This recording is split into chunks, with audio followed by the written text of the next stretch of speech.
네, 여야 대표 의원들 모시고 정치권의 뜨거운 현안에 대해 질문하는 시간, 격주한판 시간. 오늘은 국민의힘 최형두 의원을 모셨습니다. 어서 오십시오, 의원님. 네, 안녕하십니까. 네, 진 작가님, 김 소장님 인사 안녕하세요. 나눠주시고. 안녕하세요. 몸은 괜찮아지셨죠? 약간 부상당하셨었는데. 예.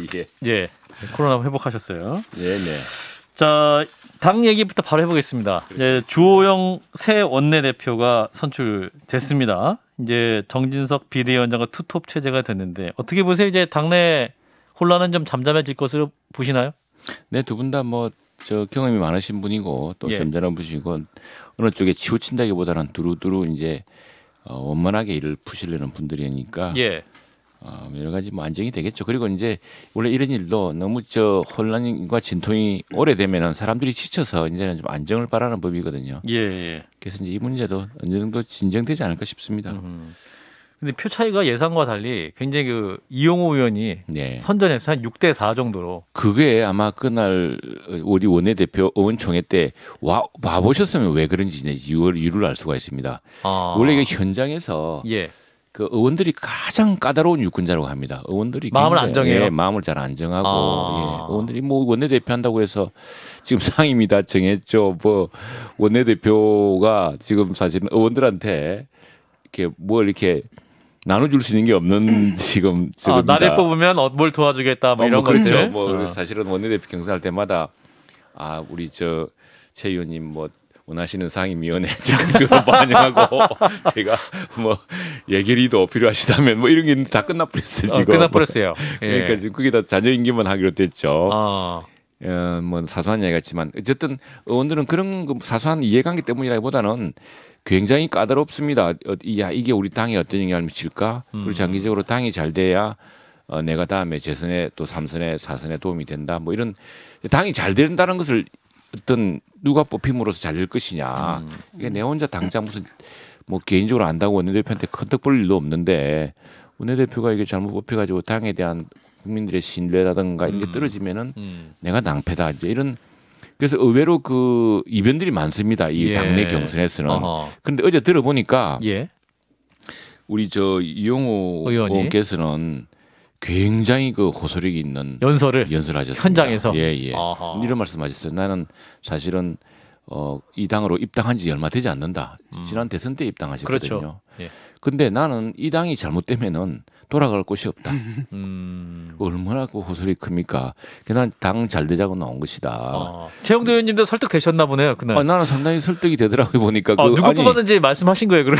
아닙니다. 그건 뭐 나는 더 넣을 수도 있겠다 생각을 했어요. 사실은. 더 넣을 수 있었다. 예, 이렇게 하면은 왜냐하면은 이게 그 이변이 있는 정당 이런 정당이 필요하다. 우리가 너무 뻔한 내가 된다고 나도 그리고 이용호 의원이 재선이시지만 또 정치를 또 길게 하셨어요. 정치부 기자로서 경력도 있으시고 두루 원만하시고 최근에 또 우리 당내에서 무슨 현안이 있을 때 굉장히 질의 뭐 굉장히 균형 잡힌 시각으로 당내 논의를 많이 이끌기도 해서 신망도 좀 두어졌고. 그렇군요. 지난번 인수위에서도 아마 활동을 하셨죠.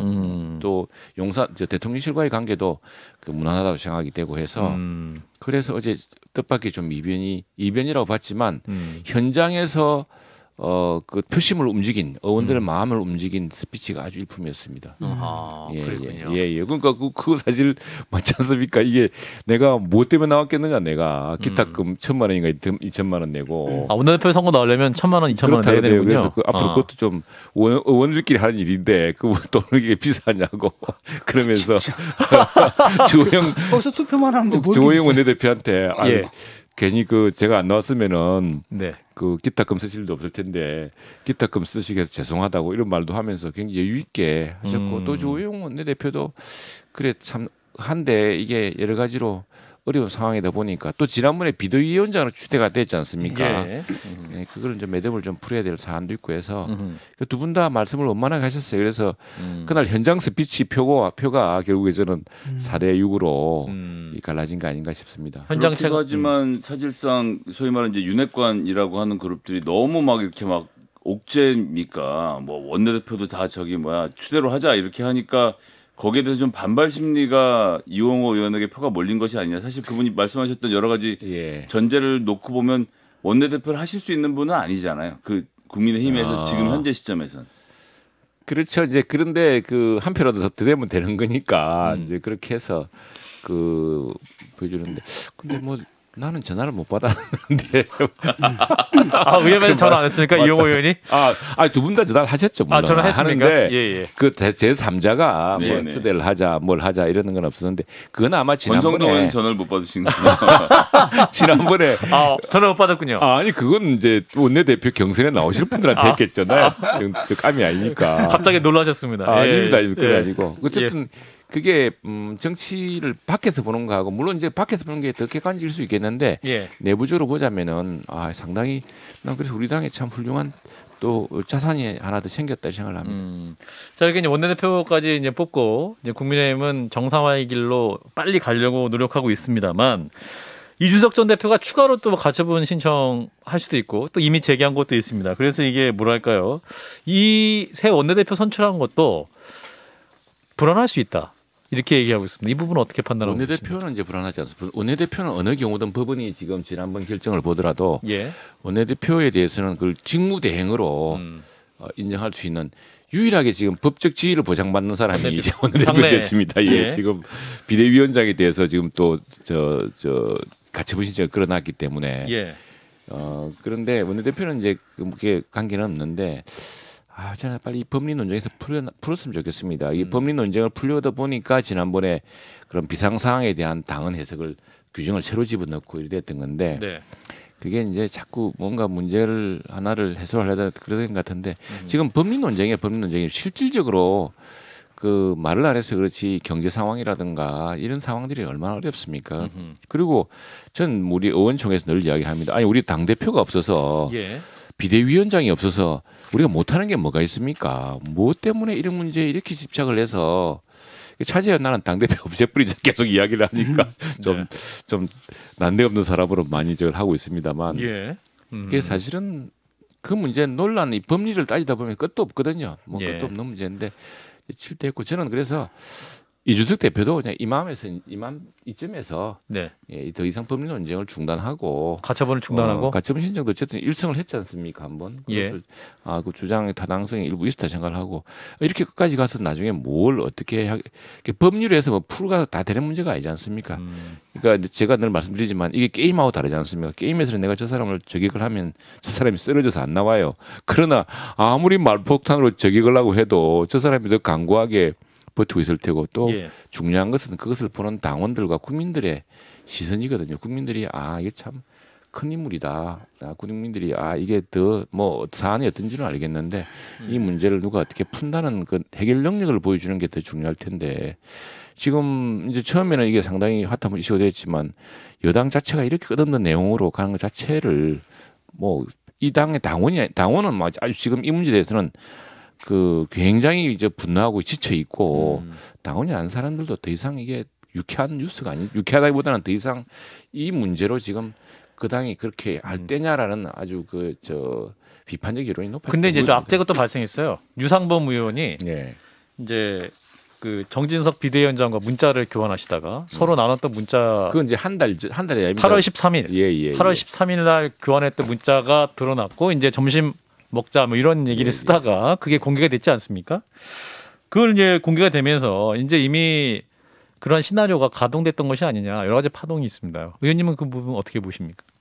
그게 아니고 당시에 이제 우리 당내에서는 제명하지 않은 사람들이 많았습니다. 그게 사실 그거는 뭐 공공연한 비밀도 아닙니다. 왜냐? 제명하자 이준석 전 대표를 그래서 제명하자는 얘기가 1월 많았다. 초에 탄핵하자고 의원들이 의원총회가 그렇게 할 권한이 없는데도 의원총회가 상징적으로 탄핵을 하자고 할 만큼 대통령 선거 당시에 선거 당시부터 해서 계속 많았죠. 그리고 이제 당 내에서 이 지난번에 더구나 그 윤리위 결정이 나오면서 또 윤리 결정에 대해서 그 갑자기 윤핵관들을 저격하고 이런 것을 보면서 당 내 그러면서 또 뭐 또 사실은 양두구역이라는 말도 나오고 당 대표로서는 참 좀 거북한 국민들로서는 굉장히 당원들 모욕감을 느끼는 그 발언을 했던 건 사실이잖아요. 그러니까 그런 여론이 커졌던 것이고 그거야 뭐 그 정진석 그때는 국회 부의장이었고 아무런 당직이 없는 무슨 비대위원장도 아니었기 때문에 예.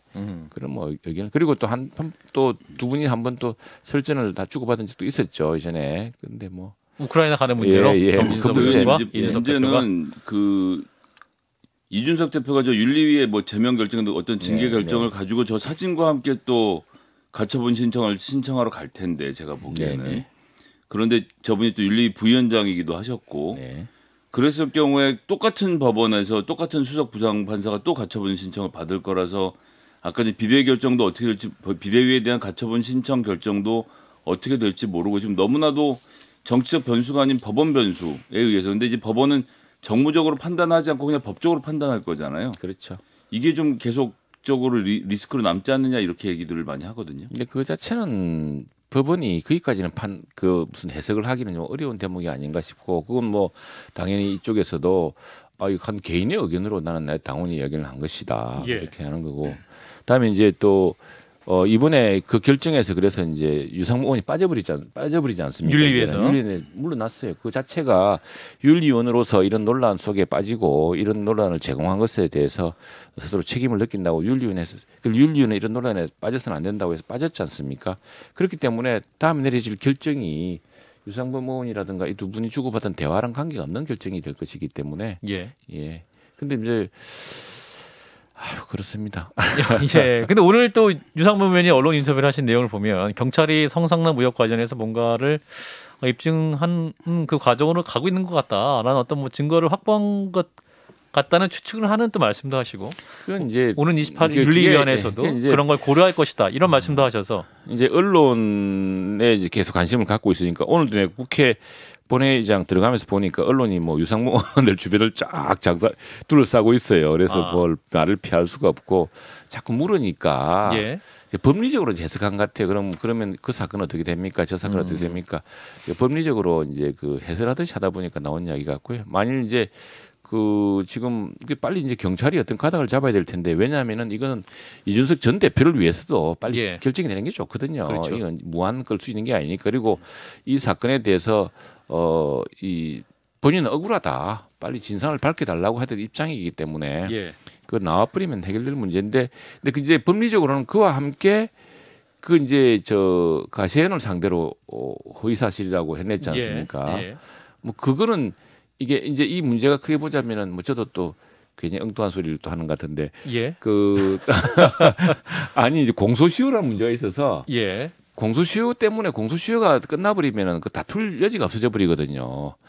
그 뭐 누구 망신 주려고 하는 것도 아니고 또 사실은 그걸 입증할 다른 방법이 없다면은 공소시효는 아무 실익이 없는 것 법적으로 다룰 실익이 공소시효라는 것은 그 자체가 더 이상 이걸 다투어서 실익이 없다. 예. 무한정 이런 논란을 가질 수 없기 때문에 만든 게 공소시효 제도지 않습니까? 예.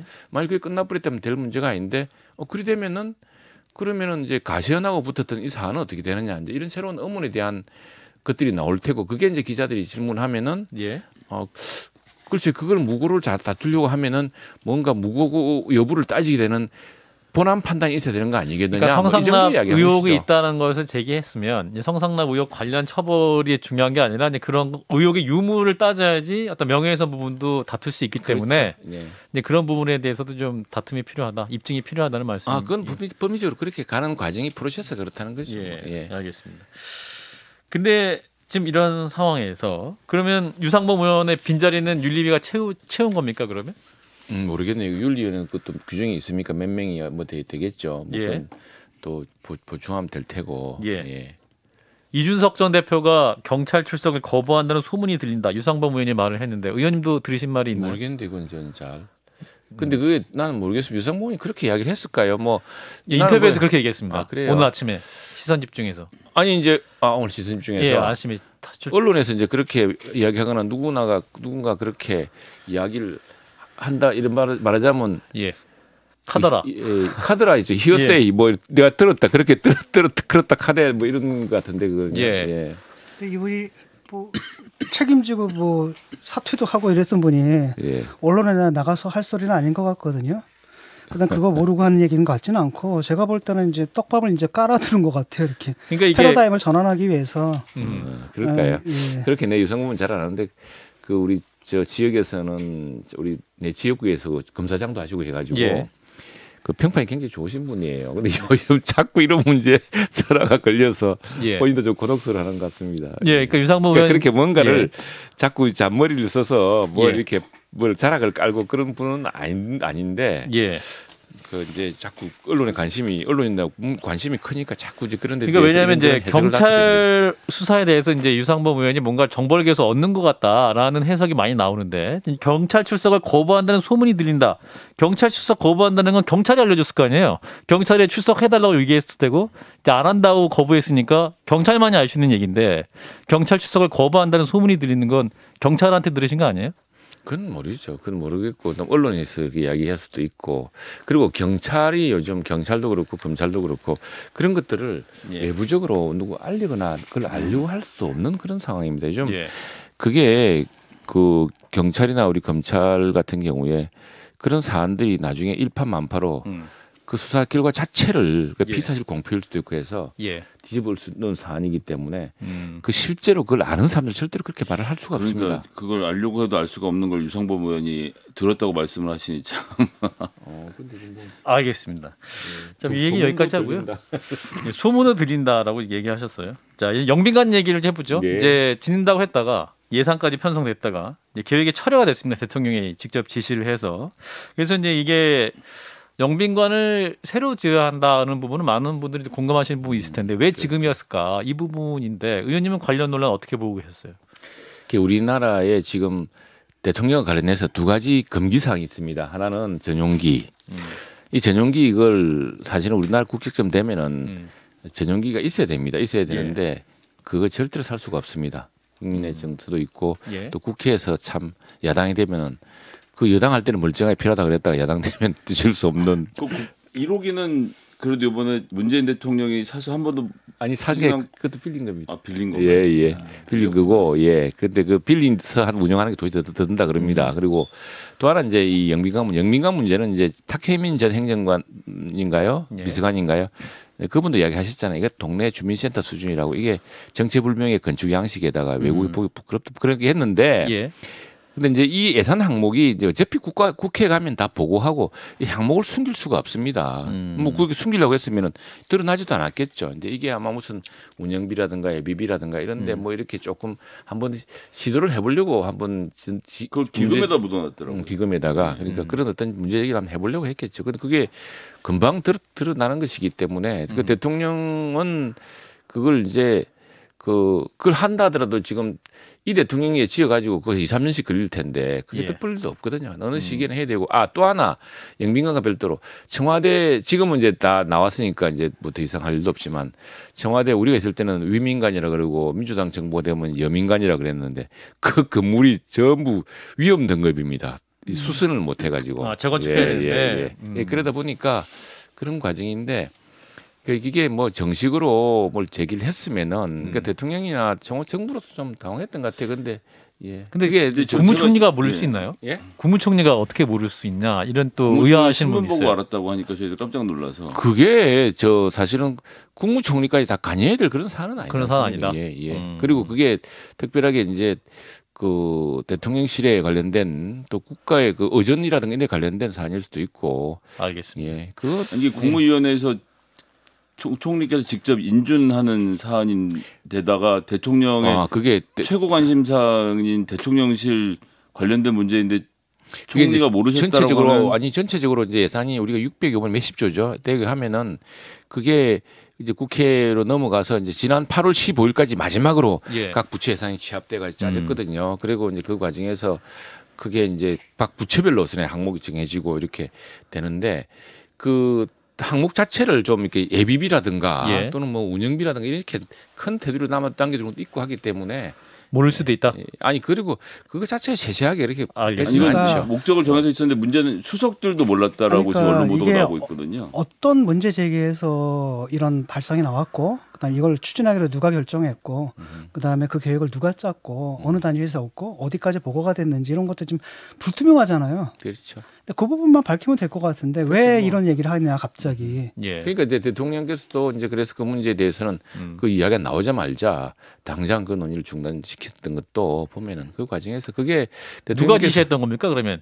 그러니까 그 문제는 이제 누군가가 이 사실 오래된 그런 수건일 수가 있거든요. 예. 그런데 지금 자 청와대 영빈관은 그 타케민 행정관도 이야기 행정관이 비서관 했죠. 행정관 했다 비서관 했죠. 예, 예. 그 동네 그 주민센터보다 못한 수준이라고 한 이야기가 오늘 좀 어젠가 오늘인가 우리 그 제가 청와대에서 같이 있었던 김행 대변인 그 유명한 김행 대변인이 이제 그 이야기를 했습니다. 우리 지금 당의 비대위원인데 네. 거기 보면은 지금 막 진짜 저 한번 행사를 해보면은 알겠습니다. 예, 그런 그 얘기 수준입니다. 그만하고요. 예, 예. 지금 노컷뉴스 단독으로 예. 경찰이 이준석 성접대 의혹 수사 불송치 결정을 내렸다. 그리고 알선 수재는 무혐의 결론 내렸다라는 네. 단독 보도가 있습니다. 네네. 그러면 이준석 전 대표에 관련한 경찰 수사와 관련한 그런 논란은 거의 종결되는 수순으로 가는 거 빨리 그게 아닙니까? 이제 경찰에서 공식적으로 발표를 해서 이 문제를 매듭을 지었으면 좋겠습니다. 예. 이거를 계속 지연시키는 바람에 우리 당내 혼란이 더 커졌던 거거든요. 예. 예. 그래서 그 문제는 지금 뭐 경찰이 공식 발표가 어쨌든 그게 공소시효가 또 있죠, 그것도. 공소시효는 지났죠. 지났습니까? 성접대는. 그러니까 지났고 하나가 남은 성접대는 게 이제 지났는데 증거인거. 알선 수재 이 부분은 그렇죠. 남아 있습니다. 예, 알선 예, 수재는 예, 남아 있고, 예, 예. 근데 증거인멸 교사 이 두 가지가 있는데 일단은 성접대의 그 알선 수재는 무혐의다 이렇게 예, 결론이 예, 났다는 예, 예. 부분이고, 예, 그럼 그 부분은 이제 내일 공식적으로 경찰 발표가 나오면 이것도 윤리 결정에 영향을 줄 수 있을까요? 그 결정 영향을 주겠죠, 그게. 예, 그 문제가 그러니까 윤리 과정을 잘 보면요, 첫 번째 성상납 이 자체에 대해서는 경찰 수사도 이루어지지 않았고 했기 때문에 무슨 판단할 아무런 근거가 없었습니다. 그래서 예, 이미 지났고 예, 공소시효도. 그때 예. 1차적으로 윤리위원회에서는 이 성상납 의혹에 대해서는 그걸 각하해 버렸어요. 이거 윤리위가 다룰 수 있는 아무 근거가 없다. 예. 의혹이 막 제기되고 했지만 두 번째가 뭐냐면은 7억 각서 그거는 각서라는 실물이 있지 않습니까? 예, 그걸 예. 왜 이리 했느냐? 이건 뭐 품이라든가 이렇게 해서 이제 돼서 조사 절차가 시작됐는데 거기에 직접 갔던 사람 또 그다음에 저 당 대표까지 거기 진술도 하고 항변을 했는데 예. 윤리위원들이 설득을 못했던 거죠. 그게 좀 이상하다 이랬던 건데. 예. 근데 뭐 그것도 이제 그 당시에 그 윤리위에서 충분히 논의되어서 해결할 수 있는 문제였고 어쨌거나 그 자체로도 의구심이 많다 그래서 이제 그걸로 직접 갔던 그 측근에 대해서는 어떤 수준의 징계가 더 큰 징계가 내려졌고 그랬던 거죠. 그 증거인멸은 기소하겠다는 얘기잖아요, 그러면. 예? 아, 그 부분은 증거면은 그 부분은 얘기는 아닙니다. 그러니까 지금은. 얘기가 없잖아요. 예, 이건 그 없습니다. 예. 얘기는 그 얘기는 기소하겠다는 얘기. 알선 수재 얘기로 볼 수 있는 무혐의고. 거죠. 예. 자, 일단은 경찰 발표는 여기까지 얘기해보고 네네. 이제 대통령 해외 순방 얘기 좀 해보겠습니다. 그렇게 하시죠. 예, 조문 논란이 많이 있는데 예. 의원님은 이 논란 어떻게 보세요? 아, 나 조금 전에 아까 이게 무슨 국회 대정부 누구 하는 거 봤는데 예, 그 청와대에서 대변인 하시면서 많이 따라봐 다녀보셨을 텐데 참 김의겸 의원. 이 수준이 예, 이게 뭐 청와대 근무했던 걸 가지고서 스토크하듯이 이렇게 하는데 참 내가 참 한심하고 답답합니다. 난 이 보면 요즘 우리 추석 때 전 부치는 거 가지고서 한번 저 성균관에서 발표를 했잖아요. 아니 전 부치란 말이 저 성균관에서 한 적도 없고 우리나라 원래 주자 가래에는 없대요. 없는데 예, 예. 그 연날 돼 가지고 모은 며느리를 괴롭히고 딸들을 괴롭히지 않았습니까? 마찬가지로 나이 꼭 주작 논쟁 보는 것 같아. 무슨 가정의례 준칙에 상을 좀 벌려놔서 그걸 또 따라가는 측면이 그러니까 있었죠. 남의 그 무슨 그 저 상에 국상에 그래서 그 나라에서 그 12시 이후에 도착한 정상들은 그 장례 끝난 뒤에 무슨 조문록 쓰세요 그래 안내해서 따랐더란 걸 가지고서 예. 자 첫 번째는 이거 정말 좀 심하다 생각이 들고 이 어필칭 진보론이나 민주당이 지금 뭐 주자하는 사람들도 아니고 무슨 너무 그 남의 장례가 6일이냐 7일이냐 뭐 우리 장례를 논란했다는 옛날 얘기가 아니고 장례 미사에 갔습니다. 장례 미사는 인비테이션 온리 딱 초대받은 한 2,000여 명의 정상이 갔고요. 예. 지금 뭘 했다 안 했다 하는 것 좀 늦었다는 것은 데이비드 베컴이라는 그 유명한 축구 선수도 14시간 기다려서 했다는 그 조문줄 길게 써가지고 조문하고 일반인도 쓸 수 있는 이게 조문록 쓰는 그거를 쓰는 것을 순서에 따라서 안내에 따라서 그 저 시간을 좀 뒤에 했다는 거거든요. 예. 그리고 거기는 예외가 없어서 딱 한 사람 바이든 대통령만 조금 시간을 앞당 혜택을 받았고 뭐 마크롱도 걸어갔다는 거 아닙니까? 그렇죠. 그런데 그게 가지고서 조문을 못했다고 한다는 것은 장례 미사에 참여하고 또 상주들을 만나서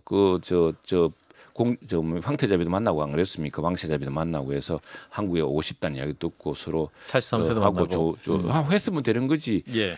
아니 그 나라에서 다 정상적으로 이루어진 가지고 보는 사람들이 마치 소중화라고 생각하고 스스로를 큰 봉우리인데 말이야. 우리는 그 예법이 이렇지 않은데 예법을 안 지켰다고 이렇게 우기는 꼴을 보는 것 같아서 예. 난 정말 이게 뭐 하자는 것이. 그리고 공항에 내려서 2시간 3시간 동안 그게 다음에 날에 갔는데 예.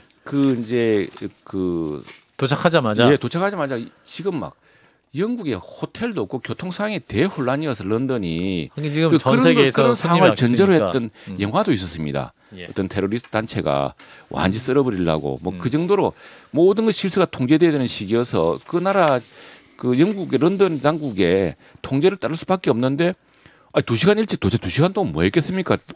그 교통 상황으로 움직일 수가 없게 되니까 그 준비하고 그랬겠죠. 근데 그게 무슨 대단한 거라고 따져 못 가는 걸 보고서 도대체 어느 시대에 어떤 예법 가지고 저렇게 장례 미사 가서 여러 정상과 당당하게 딱 2,000여 명만 딱 국한된 장례식도 하고 참석도 하고 예. 그리고 그 상주들이 베푸는 리셉션에 가서 다시 위로도 하고 이랬던 것인데 난 뭐 참 이해가 안 돼요. 이분이 이제 그 한국 그 장례 제도를 그쪽에다 덮어 씌운 것 같아요. 탁현민 씨 같은 경우에 뭐 육개장 먹고 거기도 육개장 먹고 말도 안 되는 이야기죠. 그다음에 그 고스톱도 치고 뭐 이런 분위기라고 생각하는 것 같아요. 그게 뭐 많이 주작을 요즘 그래서 저는 이게 뭐 큰 삼봉을 샀더니 정말 좀 세상을 좀 실질적으로 봤으면 좋겠습니다. 조선시대의 예성 논쟁. 맞아요. 예성 논쟁 여기까지 하겠습니다. 네, 오늘 격조 한판 함께해 주신 분 국민의힘 최형두 의원이었습니다. 고맙습니다. 감사합니다. 좋아요, 구독, 알림 설정.